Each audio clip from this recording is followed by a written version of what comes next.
मुगल राज में निर्मित भारत की शान ताजमहल आगरा में स्थित है। ताजमहल को भारत में प्रेम के प्रतीक के रूप में देखा जाता है और इस तरह के खूबसूरत महल दुनिया में कहीं पर भी नहीं है। शाहजहां ने अपनी रानी मुमताज के लिए ताजमहल का निर्माण किया था। ताजमहल को दुनिया का 7 अजूबों में से एक माना जाता है। इसकी खूबसूरत कलाकृति और आकृति की वजह से ताज को अजूबा बोला गया है। इस ताजमहल का निर्माण 1632 में मुगल सम्राट शाहजहां द्वारा करवाया गया था। इस प्यार की निशानी को शाहजहां ने अपनी पसंदीदा पत्नी मुमताज महल की मकबरे के लिए बनाया था। यमुना नदी के दक्षिण तट पर बना यह मकबरा पूरी तरह से सफेद है।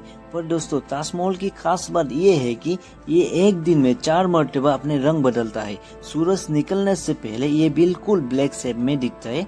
सुबह को सूरज निकलने के बाद ये लाइट येलो और पिंक कलर के रंग में दिखते हैं और दोपहर के वक्त ताजमहल को एक नया नजारे का देखने मिलते हैं। सफेद रंग के बिल्कुल एक चमकते हुए मोती की तरह और सूरज ढलते वक्त इस ताजमहल को गोल्डन कलर की दिखाई देता है। तो है ना ये कमाल की प्रकृति के समय के साथ साथ रंग बदलने वाला कलाकृति। ताजमहल की चारों ओर बगीचा है और सामने पानी की नीचर है। इसके जैसे सुंदर कलाकृति दुनिया में और कहीं देखने को नहीं मिलेगी। ताजमहल को देखने के लिए आज के समय में पूरे दुनिया से लाखों के संख्या में लोग आते हैं। दोस्तों, ताजमहल को बनाने में 20,000 से ज्यादा मजदूर और 1,000 हाथियों का इस्तेमाल करके बनाए गए थे और ये शानदार सुंदर मकबरे को बनाने में 22 साल लगे थे।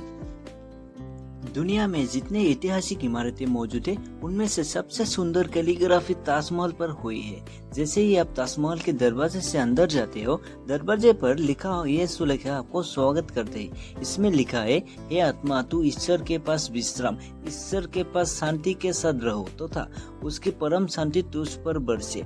ये तुलुत लिपि में बनाया हुआ है और इस कैलीग्राफी को डिजाइन करने वाले का नाम अब्दुल हक था और उसे ईरान से बुलाया गया था, जिसे मुगल बादशाह शाहजहां ने उसकी कला को देखते हुए उसे उपाधि के तौर पर अमानत खान नाम दिया था। दोस्तों, ताजमहल को बनाते समय मुगल आर्किटेक्ट ने कोई ऐसे निशानियां छोड़ी थी जो कि वाकई तारीफ करने वाली चीज है। जैसे दोस्तों, अगर आप मेन गेट के पीछे से देखते हो तो ये काफी बड़ी लगती है, पर जैसे ही आप मेन गेट की तरफ अंदर आगे बढ़ते हो तो आपको इसका साइज खुद ब खुद छोटा होते हुए दिखेगा। और यही नहीं दोस्तों, ऐसे और कोई सारे ट्रिक का इस्तेमाल किया था मुगल आर्किटेक्ट ने ताजमहल को बनाने में। आप देख सकते हो, ताजमहल के इन 4 मीनारों को ये बिल्कुल सीधा खड़ा नहीं बनाया गया था, बल्कि ये जो मीनार है ये बाहर की तरफ थोड़ा झुके हुए बनाया गया था, क्योंकि अगर इनको सीधा खड़ा किया जाता तो दूर से देखने पर इन मीनारों को अंदर की तरफ झुके हुए लगते। इन मीनारों को बाहर की तरफ झुकाने का और एक रीजन ये था कि कभी अगर अर्थक्वेक आ जाए और ये मीनार गिरे भी तो बाहर की तरफ गिर जाए, ताकि ताजमहल को कोई नुकसान ना हो और टूट ना जाए। दोस्तों, क्या आप जानते हो, जो आप देख रहे हो ये एक्चुअली में ताजमहल का पिछला हिस्सा है। दरअसल जो शाही दरवाजा है वो जमुना नदी के किनारे दूसरी तरफ है। आज ज्यादातर टूरिस्ट नहीं जानते और ताजमहल को वैसा नहीं देख पाते जैसा कि शाहजहां चाहते थे। मुगल जमाने में ताजमहल तक पहुंचने के लिए ये नदी ही मुख्य रास्ता थी और उस तरफ से ही मुख्य द्वार था। नदी के किनारे एक चबूतरा हुआ करता था और वो अभी नहीं रहा, बहुत पहले ही नष्ट हो गया। ताजमहल के ऐसे क्या क्या रास्ते जिनको 400 साल पहले छुपाने की कोशिश की गई। उस वक्त जिस जमाने में कोई कंक्रीट या स्टील ही नहीं हुआ करता था, तो आखिर कैसे इस आलीशान मकबरे पर मौजूद 40 मीटर ऊंचे टॉम को बनाया गया था। चलिए जानते हैं ताजमहल और इसके बारे में गहराई से, और असली हिस्ट्री क्या है समझते हैं। दोस्तों, शाहजहां और मुमताज के असली नाम क्या थे और कौन है, सबसे पहले जान लेते हैं। शाहजहां का जन्म हुआ था 5 जनवरी 1952 को। इनका असली नाम था खुर्रम और शाहजहां ये इनका रॉयल नाम था। इस नाम को उनके पिता यानी शहंशाह ने उसकी बहादुरी और जंग में कामयाबी हासिल करते हुए देखकर शहंशाह ने खुश होकर उनको शाहजहां नाम दिया था। शाहजहां के फादर थे जहांगीर, पूरा नाम मोहम्मद सलीम जहांगीर, और इनकी मदर थी जगत गोसाई, जो कि जहांगीर की शिप क्वीन थी। दूसरी तरफ मुमताज महल का जन्म हुआ था साल 1993 में। यह मुमताज महल की जो नाम था ये एक्चुअली में इनकी शादी के बाद दिया था और इसका मतलब है महल का प्यारा आभूषण। खुर्रम और मुमताज की मुलाकात हुई थी 1660 में और तब से वो एक दूसरे से बेइंतहा मोहब्बत हो चुकी थी और तब कोई नहीं जानते थे कि इन दोनों की मोहब्बत दुनिया में हमेशा के लिए निशान बन के रहने वाला है। दोनों की मोहब्बत चलता रहा और अपने पिता की मंजूरी लेने के बाद 1612 में बहुत ही धूमधाम और हर्षोल्लास के साथ शाहजहां और मुमताज के शादी हुई। तब शाहजहां का ये दूसरी शादी थी और मुमताज उनके सबसे प्रिय पत्नी बन गई। शाहजहां की और भी बीवियां थी जैसे कि अकबरबादी महल, कंदाहारी बेगम, मलिका जहां।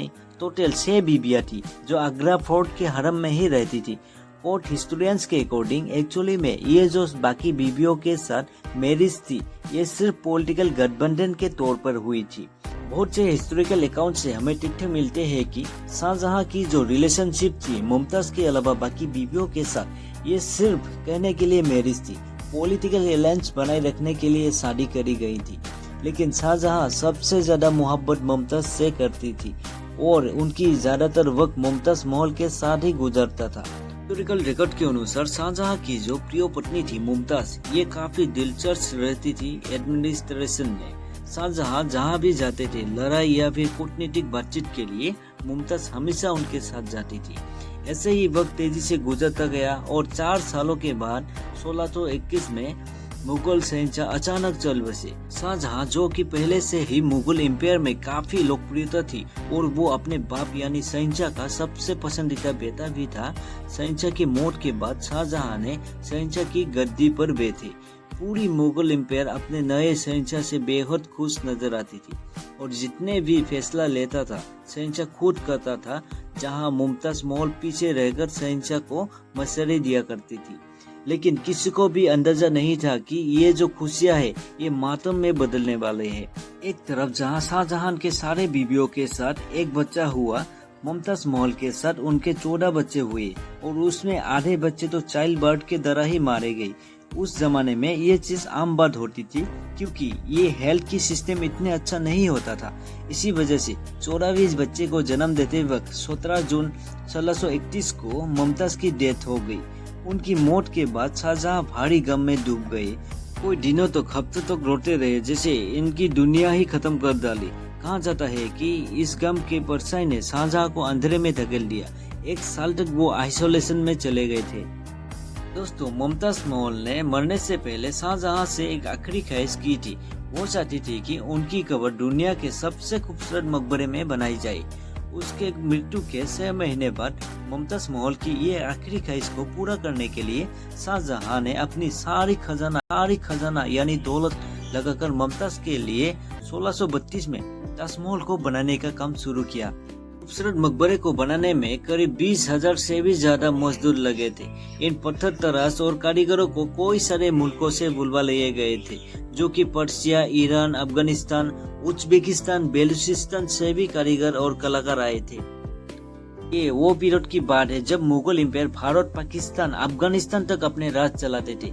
दोस्तों, शाहजहां की बेगम मुमताज जब 14वीं संतान को जन्म देते हुए मध्य प्रदेश के बुरहानपुर में मृत्यु हो गई थी, तो उसे वही बुरहानपुर में ही दफनाया गया।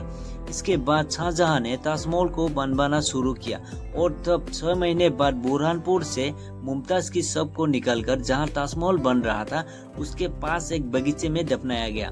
ताजमहल को बनने में 22 साल लगे। तब तक मुमताज के शव बगीचे में ही बनाई गई कब्रों में ही दफन रहा और बाद में ताजमहल बनने के बाद उसे ताजमहल के अंदर मुख्य गुंबद के नीचे दफनाया गया। दोस्तों, शाहजहां का ध्यान ताज को खूबसूरत रूप देने में ही लगा रहा।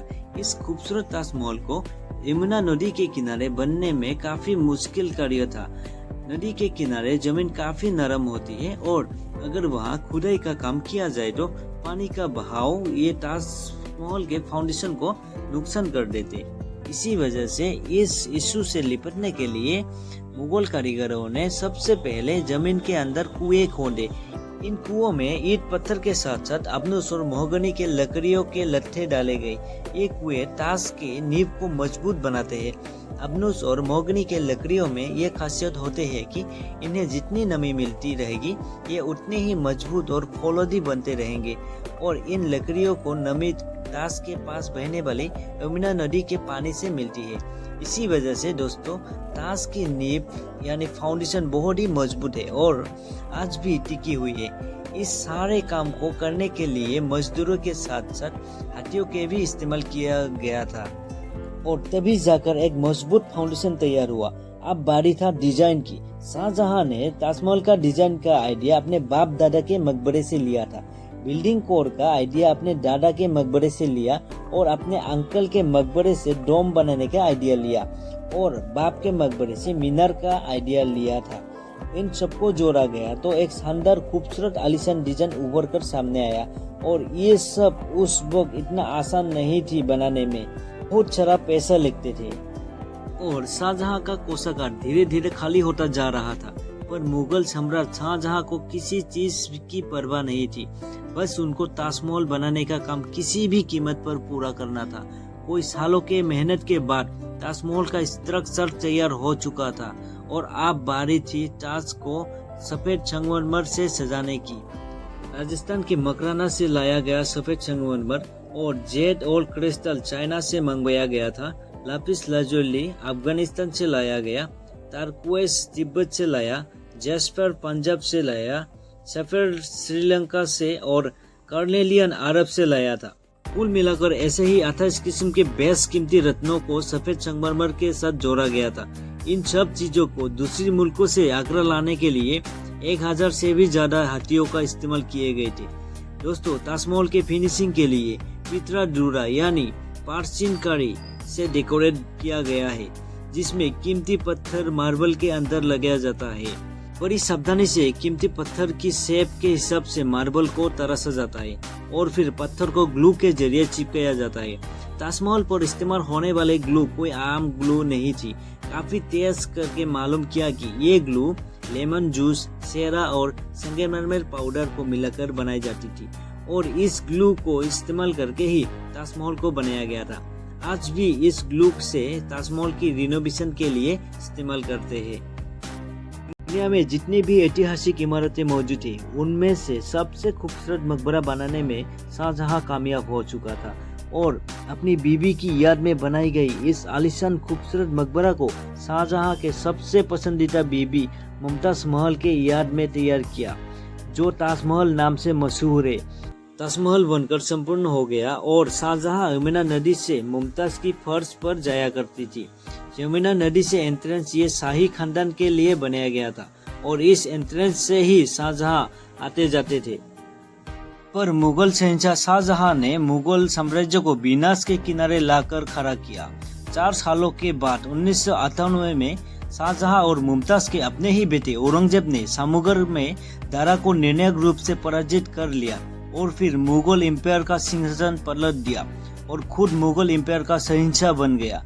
जहां पे औरंगजेब के पिता शहंशाह 30 सालों से राज सिंहासन पर राज कर रहे थे, उसने मतलब औरंगजेब ने अपने पिता को आगरा में अपने ही महल में कैद कर लिया और शाहजहां के ख्वाहिश के मुताबिक एक सुविधा ऐसे दी थी कि जिस कमरे में उसको कैद करके बंद कर दिया गया था उसकी खिड़की से ताजमहल को देख सकते थे। 8 साल बंदी बनकर कैद में गुजरने के बाद 72 साल की उम्र में शाहजहां का मृत्यु हो गई और उनको ताजमहल में मुमताज के साथ ही दफन कर दिया गया। दोस्तों ताजमहल के बारे में कोई सारे पॉपुलर थ्योरी में बताई जाती है कि शाहजहां ने अपने मजदूरों के हाथ कटवा दिए थे ताजमहल बनने के बाद, ताकि वो वर्कर्स जो है जिन्होंने ताजमहल को बनाया कोई भी ऐसा सुंदर मोन्यूमेंट को बनाने ना पाए। लेकिन ये बात एक अफवाह जैसी लगती है क्योंकि इस बात का कोई भी प्रमाण मौजूद नहीं है। बहुत सी इतिहासकारों का मानना है कि शाहजहां ने बल्कि मजदूर और कारीगरों को जिंदगी भर के तनख्वाह देकर करारनामा लिखवाया था कि कहीं पर भी कोई और ऐसे दूसरे खूबसूरत मकबरे नहीं बनाएंगे। वीडियो को अच्छा लगा है तो सब्सक्राइब जरूर करना, साथ ही लाइक और दोस्तों के साथ शेयर कर देना। Thank you.